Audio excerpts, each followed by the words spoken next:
Hello, this is JM83, and this is my prediction video for the 2018 Formula 1 driver lineup of the 2018 grid, predicting the cars, the drivers, and also the engines, which I think could be quite interesting next year. So, first things first, I've gone with Mercedes to retain both Hamilton and Bottas. Obviously, they're powered by the Mercedes engine as they are the works team, but Hamilton is most likely going to be the champion in my opinion, and Bottas has been doing a very, very good job. And I'd be incredibly surprised if they don't retain him, because he's only, I think it's like 15 points off of Hamilton at the minute, or something like that. And yeah, he's been doing a great job, and I've been surprised at how good he's doing, to be fair.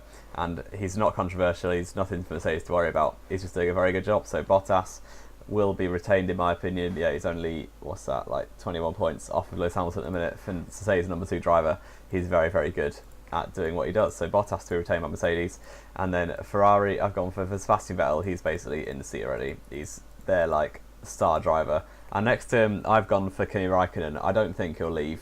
He's exactly what Ferrari want. And when I was trying to make this list, all the other drivers on the grid would go to Ferrari and then want to be either equal or equal drivers, definitely. And Ferrari, that's not what they want. They've always worked with a number 1 and a number 2. And that is why I've gone for Kimi Raikkonen to say that he is the perfect number 2. We saw it in Hungary and in some of the other races like Monaco earlier in the season. Ferrari don't favour him, and Raikkonen, he will care obviously, but I don't think he's going to complain that much because he's at the end of his career and he's exactly what Ferrari want. He's doing a good enough job this season. He's got a few podiums and he's doing exactly what they want. So I can't see Ferrari getting rid of him.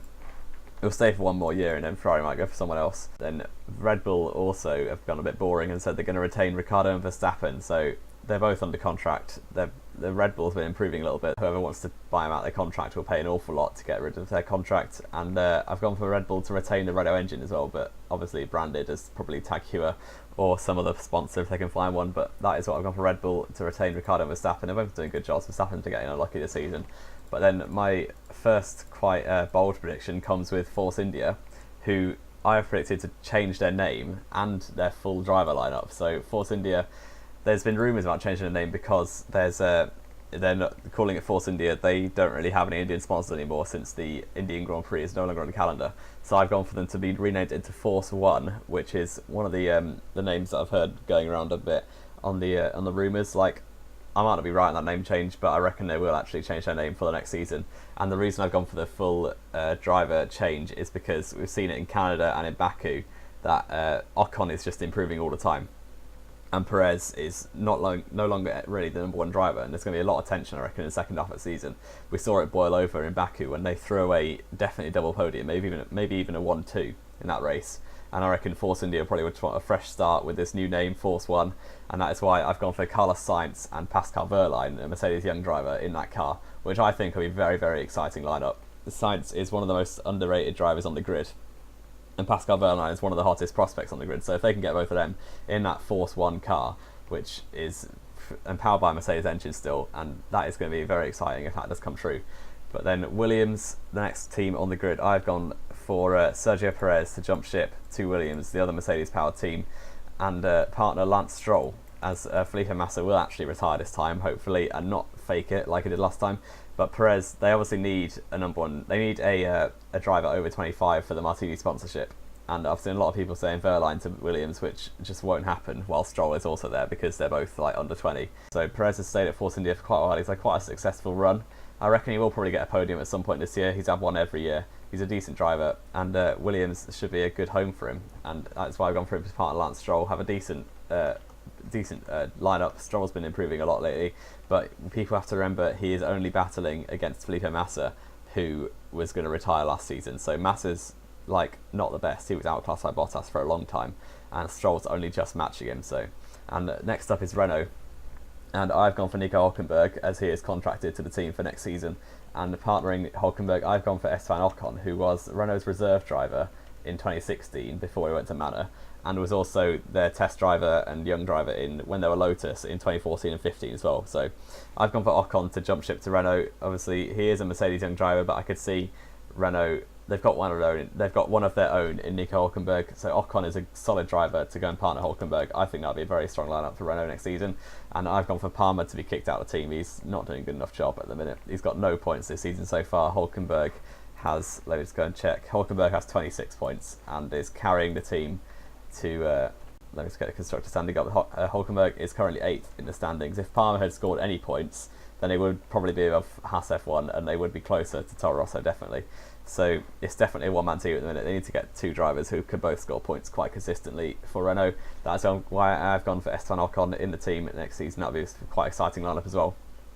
And then coming on to Toro Rosso, which I've gone for Toro Rosso Honda next season, and that is because we see the quite messy divorce between Honda and McLaren.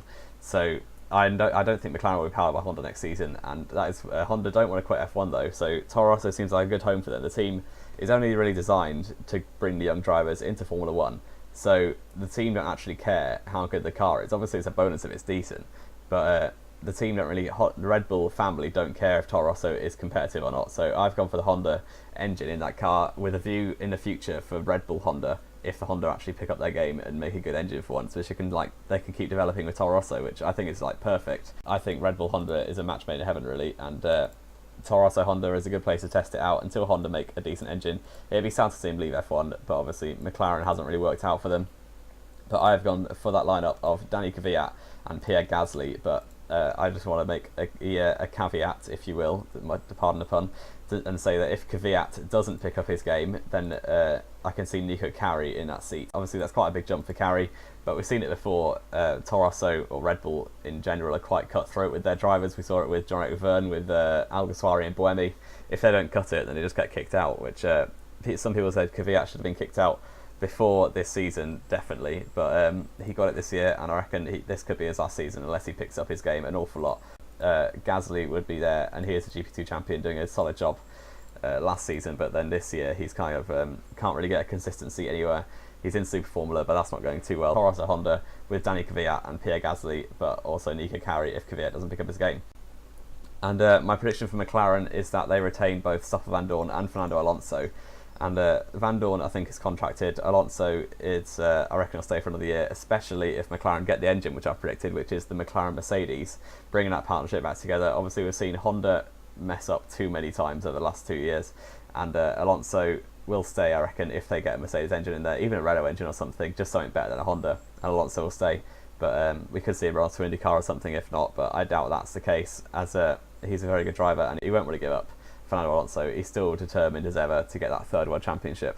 But the McLaren Mercedes engine, we saw in 2016 that Mercedes powered 4 cars, themselves, the Williams, the Force India, and the Manor, but then obviously Manor went bust, so they only powered 3 cars. So I can see them quite easily really having the facilities and the development to be able to power 4 teams. But I reckon McLaren is a good home for that Mercedes engine, and Alonso were very pleased. And the McLaren car this season isn't actually that bad. Like we saw in the low power circuits, it's probably close to the Force India and the Williams in terms of performance. So the Mercedes engine, who knows what could happen? You could be on for podiums with Alonso in the car, definitely.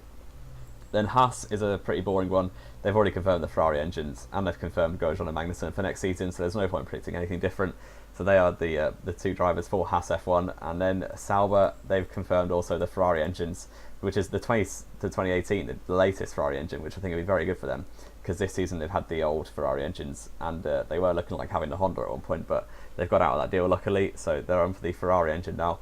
And I've gone for Marcus Ericsson as his backers basically on the team, so I'd be incredibly surprised if he's dropped. And then Charles Leclerc, who's probably going to get the GP2 championship, I can see him getting in that Ferrari seat, in the Sauber seat, sorry, not the Ferrari seat, that would be very too early for him. But the Sauber seat next season, getting a bit of experience, and then in the future, probably the Ferrari seat if he's lives up to the potential he's showing in F2 at the minute. So Leclerc for the Sauber seat, and that is the end of my predictions.